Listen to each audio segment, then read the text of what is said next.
Hello and welcome to The Stories That Brought You Here, a podcast dedicated to the stories of the people living in and around the Saanich Sea. I'm your host, Chris Wakaluk, and it's my pleasure to get to interview people and hear the stories that brought them to this beautiful part of the world we live in. This particular episode you're listening to today is part of a special series called Welcome Home. As we all know, the world has changed a lot the past few years, and Pender Island has seen a lot of change. It seems like many people have decided to make a big move in their lives and relocate to this little paradise.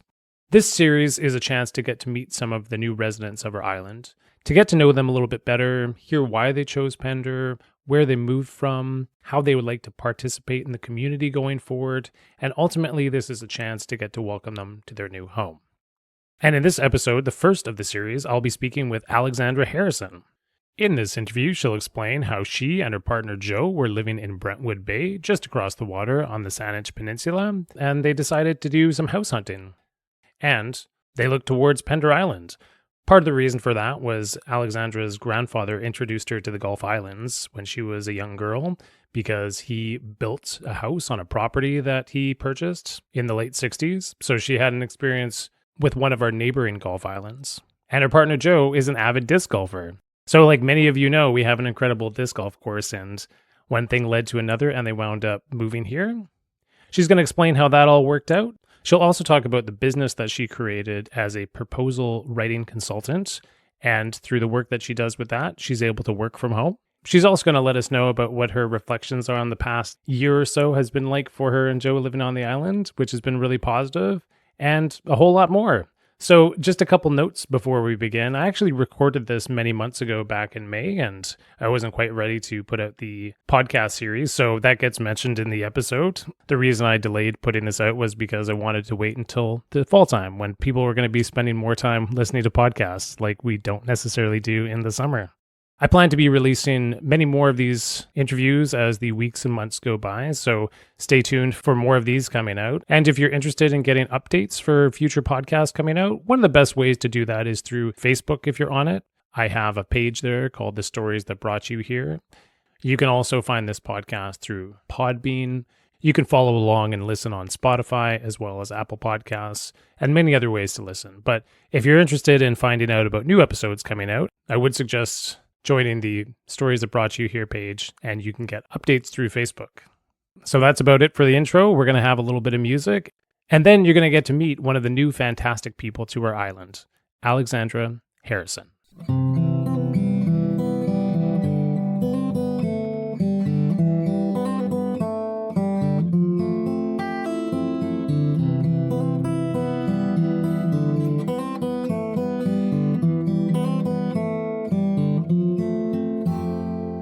So what was your first introduction to the Gulf Islands? My introduction to the Gulf Islands came through my grandfather. He bought a piece of property on Galiano in I want to say it was maybe the mid to late 60s. And he spent my entire life and the years before that, so I think it was 35 years in total that he spent building this beautiful home. It was warm and full, and he loved entertaining. He was really an incredible man, and so many people considered him their very best friend in the whole world. So he would open his home and have these huge dinner parties, and he wanted to build a home that could accommodate everybody and have enough rooms for everybody. And you know, it had this little library, and it had a puzzling corner, and it had couches for reading and all of these different little nooks and crannies, because he wanted everybody who came there to feel comfortable and at home. And so to me, the Gulf Islands were exactly that. They were this connection to my grandfather and the way that he made me feel and the way that he made everybody around him feel. And it was this oasis. It was, you leave everything behind and you're going for the weekend or the summer.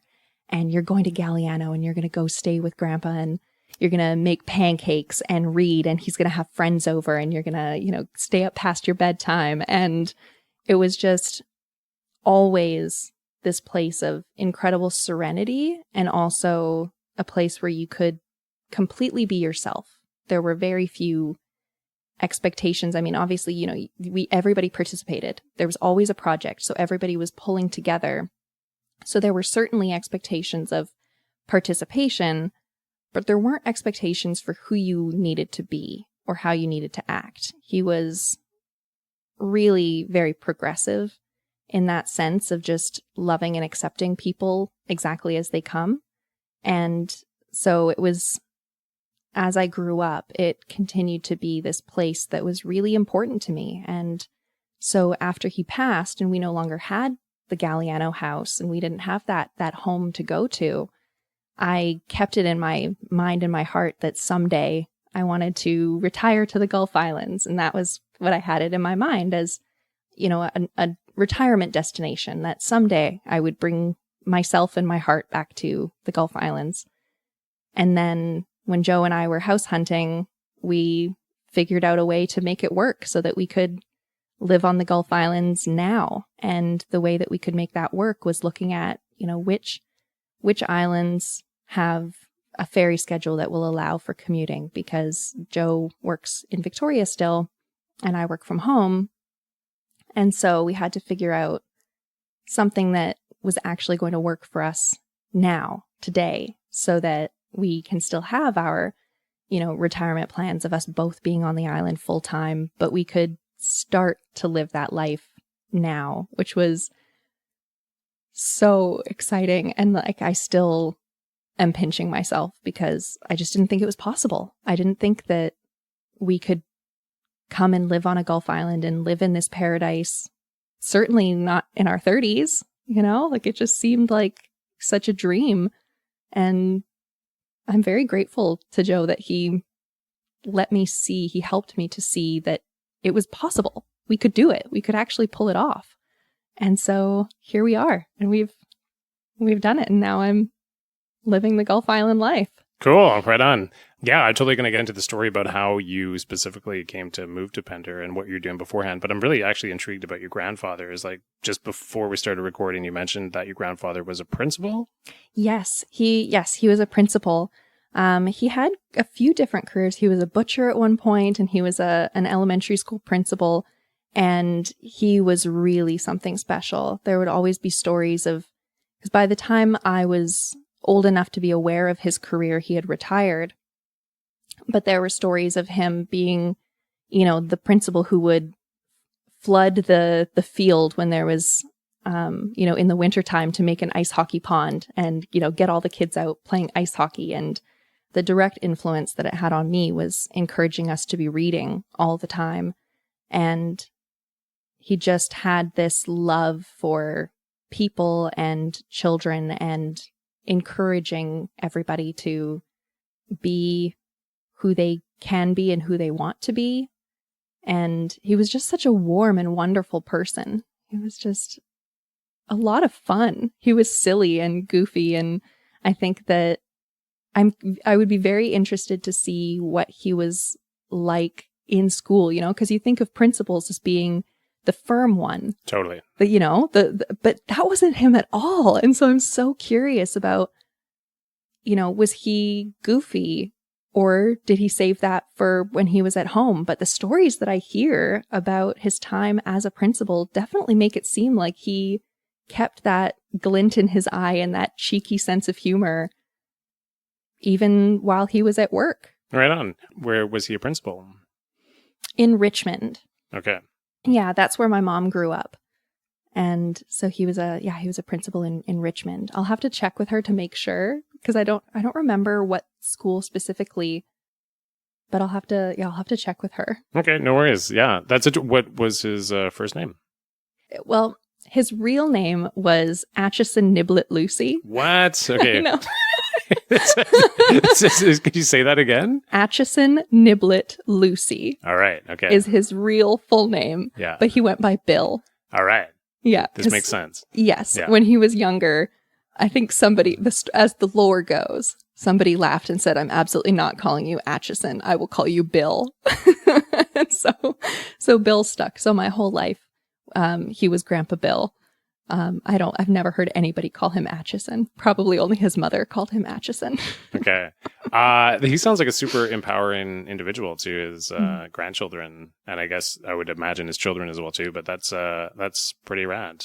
Yes, very much. He had a really strong work ethic, and he instilled that in us as well. But I think the part that was fun was that he would make the hard work fun.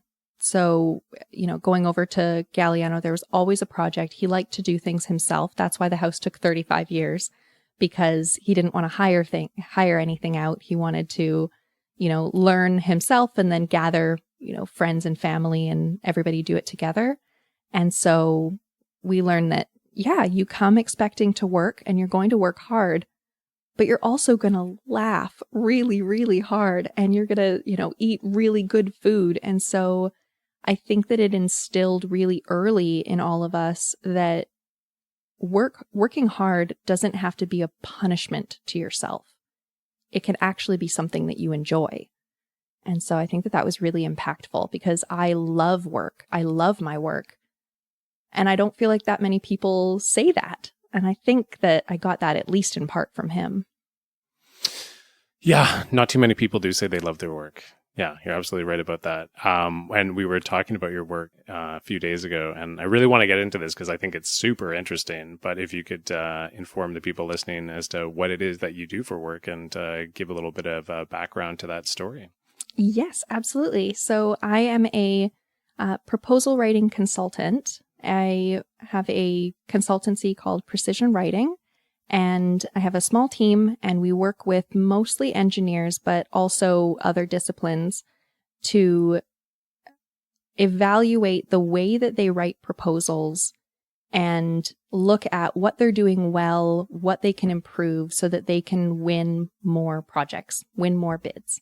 So we conduct audits of their work, we put together templates, we do workshops and train their team, all with the goal for the companies that are doing really good work, but they're not representing themselves the way that they could, to represent themselves the way that they really are, to find the thing that makes them special, to find that, that value add, that, the thing that makes them not only qualified, but genuinely the right fit for that project. And it can be really frustrating for teams when they're putting a lot of time and energy and resources into putting together a proposal, because they know that they can do it. They know that they could do it well.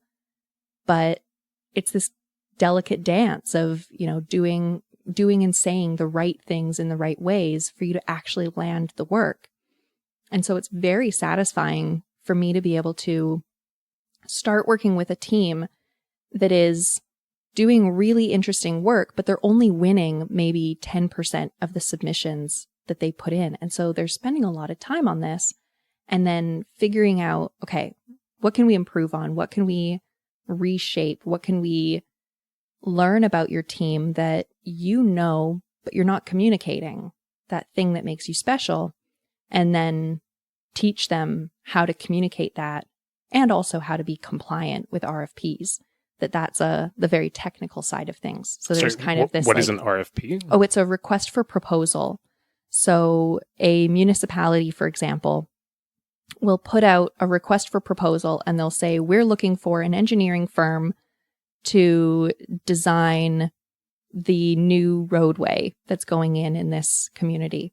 And all of these firms will put together their submission packages according to the requirements of that RFP that the municipality has issued.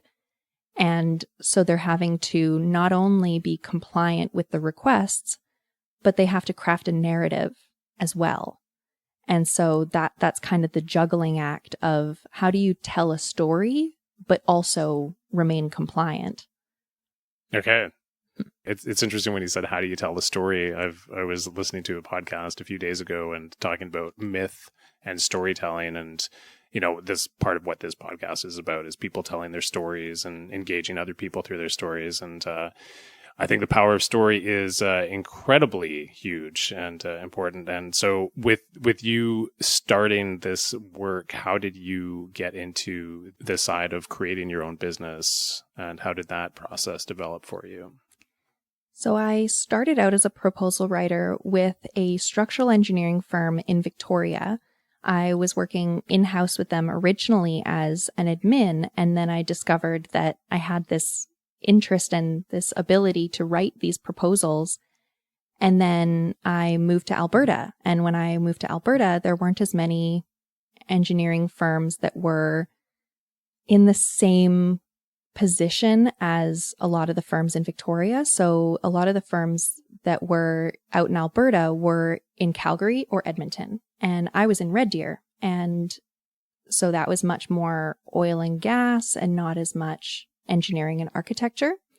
And so I started working with other companies other than engineers, and I realized that there was this common thread among many of these organizations, that they had put in the work to build themselves to the point where they could pursue these larger government contracts, but they didn't have the infrastructure in place or the ability or the know-how about submitting these RFPs.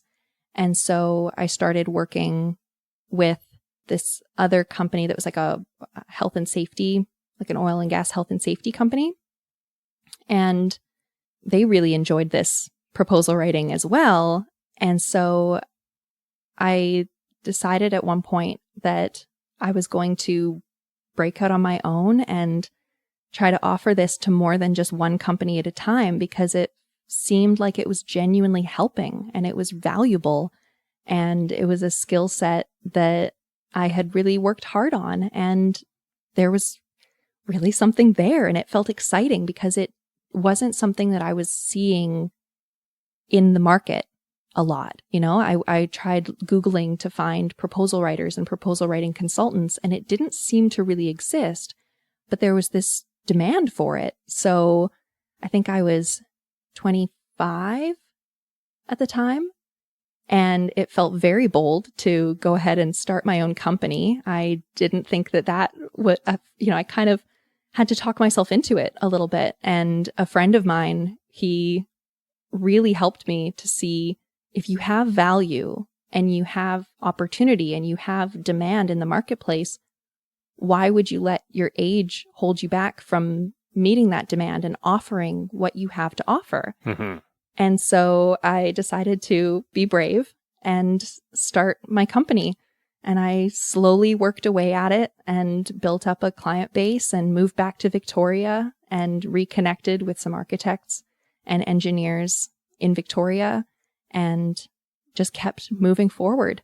And so now it's at a place where it's very comfortable, and in my heart and my mind, it's successful, and it's something that I'm excited about, and it's something that I think is really helping these firms. Yeah, it's really inspiring, actually, because I've not really made a solid effort on my own to try to start my own business, because it looks so daunting and it seems like there's so much work involved, right? And that, the conversation we had the other day, I was really, I was really moved by it. I thought, okay, this is really nice to talk to somebody who's gone through this process and been really excited about it and explained the amount of hard work but satisfaction that comes out of doing something that you really believe in and something that you're excited about. So that's incredible. And that gives you an opportunity to work from home. Yes. Yeah. Which gives you an opportunity to move to a small Gulf island. Yes. I started crafting the kind of lifestyle that I wanted from the very beginning.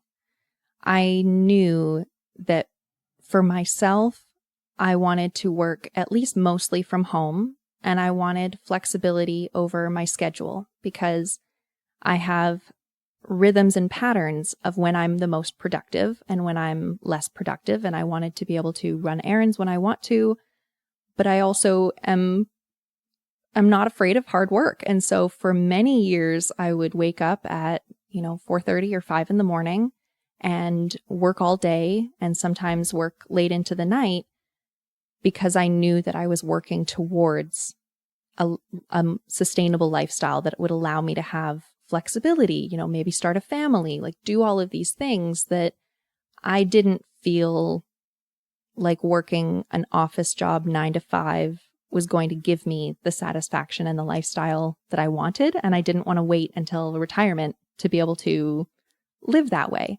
And so working from home allows me to take the dogs to the beach over lunch or, duck out for a round of disc golf every now and then, because I've worked to the point where it's okay if I, give myself a little bit of a break, but I'm still working on taking a vacation. That one is still a work in progress for me. Okay, when's the last time you had a vacation? The last time I had a vacation where I didn't work during it, 7 years ago. Whoa, really? Yeah. Okay. But what do you mean by work during it? Like how much work were you doing? So we went to Amsterdam and London, and we did this like little Europe trip, and we visited friends, and we had right before the pandemic. And I brought my laptop with me so that I could wake up super early before Joe woke up, and I would sit in the bathroom of our hotel or Airbnb or wherever we were staying, and I would work from, 5 until 8 or 9 whenever Joe woke up. And I think he probably purposely let me work a little late on certain days. And so I would just carve out time. Or if we were on a night train and we're, on this train through the night, I would carve out a few hours here and there. And so to the point where quite a few of my clients had no idea that I was on vacation, because I didn't want them to have to, bear the brunt of me going away. Mm-hmm. Because also with proposals, the deadline is the deadline.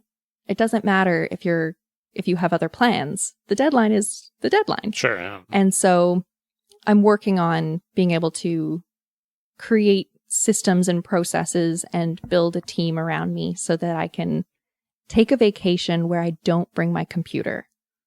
That's the goal. Okay. Well, that's the goal. You will achieve it for sure. Definitely. You seem like you're goal oriented, and I think you'll make it. You're going to get there the next vacation. Definitely. Well, okay. So you brought up Joe a couple times, your partner who yes. you moved here with. Maybe you could explain a bit of the process to how you guys decided to move to Pender specifically, and the steps that happened, and roughly when that happened. Yes. So we were living in Brentwood Bay. Joe is from Brentwood, and he's very lucky to be from Brentwood. And so we were living in Brentwood, and we were house hunting. And originally we were house hunting in Victoria, but we were looking at what our 5-year plan, 10-year plan, 15-year plan was. And buying in Victoria, we fairly quickly realized didn't actually line up with what we wanted. It just felt like that was the logical next step. We were living in Victoria, so why not buy a house in Victoria? But once we looked at it more closely and talked about what we wanted and where we wanted to be, we didn't actually really want to be in Victoria. So the next hurdle was figuring out where we do want to be. And I initially joked about, let's just run away to the Gulf Islands together. We could move to Pender and you could play disc golf every day. And because he's an avid disc golfer. And he took me seriously, and he looked at the logistics. And he looked at the ferry schedules, and he broke it all down, and he figured out that if we played our cards just right, we could actually move to Pender. And so we started house hunting, and I think it took about 4 months before we found our house. We put in a bunch of offers and had our hearts broken multiple times, but I'm so glad, because the house that we ended up with is without a doubt our house. And I'm so grateful that we didn't buy any other house. So it all worked out, but it was a little bit heartbreaking, the process, but I think that's just how it goes. Yeah, that's weird. I've actually heard that from a number of people, right? Because it's so difficult when you've got your heart and soul riding on this happening, and then it's like, well, we got outbid, and no, why again? But then ultimately when it does happen, like you say, it seems as if it's always like, this is the house that we were meant to be in. This is perfect, right? When did this happen? Last May. So we've almost come up on our house anniversary. I think it's the 21st of May, I think we figured out, is our official move-in day. And so we're getting ready to celebrate our 1 year in our new house. What are you going to do? What are you going to do for the anniversary? There will definitely be a few drinks involved. But realistically, we'll probably play disc golf, barbecue on the front deck, and have a couple drinks with the dogs. Nice. That sounds like a pretty good day. Yeah. It's cool that your dogs drink. That's what kind of dogs do you have? Elsa is the eldest of the two dogs, and she is a short-haired Saint Bernard, and she's a fan favorite. She turns heads, and for good reason. She's such a sweetheart, and she's a big girl. And Obi is our puppy. He's 7 months old, and he is a Greater Swiss Mountain Dog mystery cross. We know who his mom was, but he was a rescue, and so we don't know for sure, but he's very cute. He's a little scamp. Okay, sweet. I've met both those dogs, and yes, yeah, they're both great dogs. I love the puppy especially as well too. Opie. So you've been here for a year almost, and how's this first year been for you and Joe? It's been really nice. It was really nice to have Joe already be quite involved in the disc golf community as a way to introduce us to island life, and already feel like we had some connections, and we had some some people that we could say hi to in the grocery store and see out on the course. And so it felt like it was a very natural transition, and we felt very welcomed. It already felt like Joe had a bunch of friends on the island. And then for me, I was able to start to feel like I was carving out my own little sense of community when we got Obi, and I started a little puppy play group, and I would meet people myself through the dogs, and then going to all of the different exercise classes that are offered on the island and starting to connect with the women. And I'm going to start going to the Tuesday disc golf ladies group, and, carve out those relationships that are mine. Nice. So you're finding a lot of things to do on the island. Yes. Yeah. Yes. I don't have a lot of free time because, work takes up a lot of time. But between, going for hikes, going to the beach, I'm loving all of the little classes like the Pilates and, in bar and fitness and yoga and all of the underground community of exercise. And I say that it's underground. It's not really. It's just because, you have to be in the know. You have to be in the right Facebook group chats and that kind of thing. But yeah, I do find that there's a lot to do on the island. And of course, with disc golf, we always find time for that. For sure. Yeah. I love disc golf too. So how has the reality of living on the island for the last year mirrored or been different to what your expectation of was for living on the island? Because it's interesting when we make new switches in our life, we do new things. I think we kind of have like a vague envisioning of what things will be like, but has it measured up to what you expected? Has it been better? Has it been worse? It has been a little bit different, but definitely in a good way. So I had it in my mind that moving to a more isolated community would make me feel isolated. And I am a natural introvert, and I like curling up and spending time by myself. And so I thought, I'll be a bit of a recluse, but I'm fine with that. But I've actually noticed that I feel more connected to community here than I did in Victoria. I'm not sure if it's the community itself or the fact that it is a smaller pond, and so you feel like you have a little bit more of a presence. But that was one thing that surprised me, was that I thought that I would feel isolated, but I instead feel more connected. And so that's been a very happy surprise. Yeah, that's fantastic. And that connection has come through, I guess, the exercise classes, the puppy play groups, the disc golf, all that. Yeah, and having a really strong connection to our neighbors, I think. I have not had this kind of friendship with neighbors before. I've lived in places where you sort of know your neighbors, but I really feel like the classic example of, borrowing a cup of sugar. I'd never experienced that kind of neighborliness, that kind of community where you genuinely just help each other out and, stop and chat every time you see them and feel like you are forming a friendship and a relationship. And that's been really, really nice. it doesn't mean that you're hanging out all the time, but it feels like real community when you know your neighbors, you like your neighbors, and you can lean on each other for little things when you need to. Yeah, totally. It's interesting. I've never been a fan of small talk too much, but I'm starting to appreciate it more and more now because I feel like it's been taken away from us a bit the last 2 years. And then just having those brief interactions with people, I find way more meaningful than I did in the past, because I think having those micro interactions, especially at the grocery store, I've really missed those, coming home from a trip to the Driftwood and reflecting on, wow, those were 4 great small conversations I had. I really, really love that feeling. And I've missed that the last 2 years. So I guess like similar to what you're saying, having those brief interactions with your neighbors that were non-existent before, you're finding a lot of value in. Mm-hmm. Absolutely. And my sister was telling me about, because it's, kind of third hand now, there was research done on happiness and, what communities and what countries are the happiest and what feeds into your happiness and your satisfaction. And having micro interactions like that really does impact us in our sense of feeling connected, feeling community, and feeling happy ultimately, and feeling satisfied with our lives.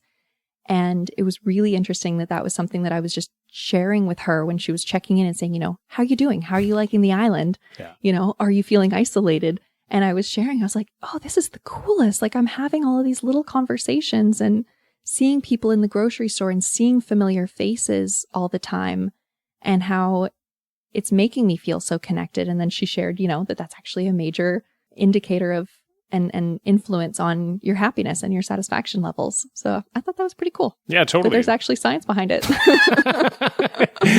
Yeah, and I think a lot of people we're realizing that now, right? And it's nice to have that validated by scientific evidence to confirm something we already knew. And so as the years go by that you'll be living on Pender, how do you see yourself integrating into the community more? Like, what sort of ideas do you have, or like what other things that you possibly see on the horizon that you want to be involved with? Any ideas? Well, I had already reached out to the Pender Conservation Society about helping them with grant writing or proposal writing, and I'm still hoping that there's an opportunity there at some point. And last summer, we signed up to be Friends of the Trails because I love hiking, but we didn't actually hear back. So maybe someone will listen to this and you're going to hear back. Try following up again, because I do love the idea of participating in things that I am already interested in. And like the Friends of the Trails seemed perfect because I love hiking. And so being able to contribute to those trails being accessible and safe for other people as well. And I mean, if I'm going to be hiking the trail anyway, then, may as well. And so I'm still really hoping that we can do that. And then, of course, with Joe and his disc golf, planning different events. And I was thinking that I might ask Kathy if she needs help with a few of the tournaments, because I've helped Joe with some of his tournaments. And so it would be nice to participate more in that. But I am excited to, as I get to know more people, start to become more aware of the opportunities for volunteering, because, the more connected and in the know you are, the more knowledgeable you can become about how you fit in. And so I think I'm still kind of searching around. I've had a few false starts, but I'm still searching for my place where I fit in and I can contribute. Totally. And this is the amazing thing about the island, is that there's so many different possibilities to fit in. And I didn't even know about Friends of the Trail. I hadn't even heard of that before, right? And it's interesting, like, to have conversations like this and have these different things come up. I was speaking with somebody yesterday and he was talking about the broom bash. So clearing the broom on the island, right? And that we got talking about that. And there was this island. It's kind of amazing that there's so many opportunities to do different things and be involved in different things. Anyway, I think we live in such a great place, and I'm so excited about seeing things taking off again now that we're past this really weird 2 years. But you mentioned hiking. Where have you gone hiking in the past that you've really enjoyed outside of Pender Island? My favorite hike was probably the Wanda Fuca Trail over 4 days. I hiked that with my sister and her husband. And that was such a fun trip because we were able to spend all of that time together that, it's difficult as you grow up and live your own lives to connect with individual family members for extended periods of time like that. Like normally you'll get the whole family together, but it was really, really nice to be able to hike a unbelievable trail that I'd been wanting to for quite some time, but I'd never done a multi-day hike before. And so my sister helped me to teach me, what do you need to bring and how do you need to prepare and how do you plan your meals? And it was just a really, really great opportunity for us to spend time together. And then the next year we did Mount Albert Edward, and Joe came along for that one, which was so fun. And my sister and her husband, and it was on that trip that they told us that they were pregnant. And so I just feel like I have these like special memories connected to these hiking trips where like the hiking itself is unbelievable. Yeah. We hiked up to the summit and then there was snowfall. And so we were able to kind of ski down just on our feet. Awesome. Down the steepest part. And we were just like cackling with laughter the whole time because it was just silly fun. But it was so fun. It was such a good time. We left my sister at base camp for that one. That one was, was a little bit tricky for her.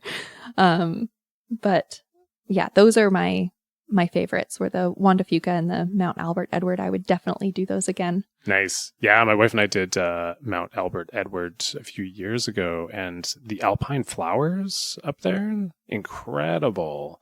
And I remember as well, too, that there was a storm rolling in, and it really started to develop as we were close to the top. And I was like, oh, this is an hour and a half till we get back to our tent. Anyway, just that vulnerability of being up on a mountain and not knowing what the weather's going to do, and whatever it's going to do, you're going to have to live with, and then wait a little while till you manage to get down to your base camp and back into a tent if it's pouring rain. But yeah, that's a beautiful hike. It's really nice. Yeah, the first day of the Juan de Fuca, it was absolutely torrential. And we were just laughing the whole time because, all the weather reports said that we were going to have really good weather. And thankfully we'd packed all of our rain gear, but it was just hilarious that we were hiking. I think we did 20 kilometers the first day. So we went really hard on the first day and then paced it out for the other days. But it was just absolutely torrential. And we were just laughing and laughing because it was, what else are you supposed to do? Right. You're on the trail. You're committed now. Yeah. Yeah, it sounds similar to, like the hard work that your grandfather encouraged. You can still laugh while you're doing really hard work, while you're hiking through the rain and working really hard. You can still laugh. Yeah, yeah. Exactly. That's great. I think we're going to wind it up pretty quick here, but is there anything else that you want to say to the people of Pender? Anything that you want to put out there that you didn't say already? Gosh, I am naturally an introvert and I'm a little bit shy, but I'm very excited to meet everybody, and I'm going to try really hard to push myself out of my comfort zone because I really do. I've loved connecting with everybody that I've met so far. And so, I'm very looking forward to saying hi to people and talking to people and getting to know everybody and really be part of the community. And if anybody has any volunteer opportunities, I would like to help. Well, there's only one thing left to say, and that's the title of this podcast series, and it's Welcome Home. Thank you. Oh, well, wasn't that great? I really had a great time doing that interview with Alexandra, and it was really nice to get to re-listen to that because that happened many months ago, and it was really a lot of fun. I really hope you enjoyed that as well, too. There's going to be more of these coming, so stay tuned, and not much else to say other than thank you to Ben McConkey for the theme music. Thank you for listening, and until next time.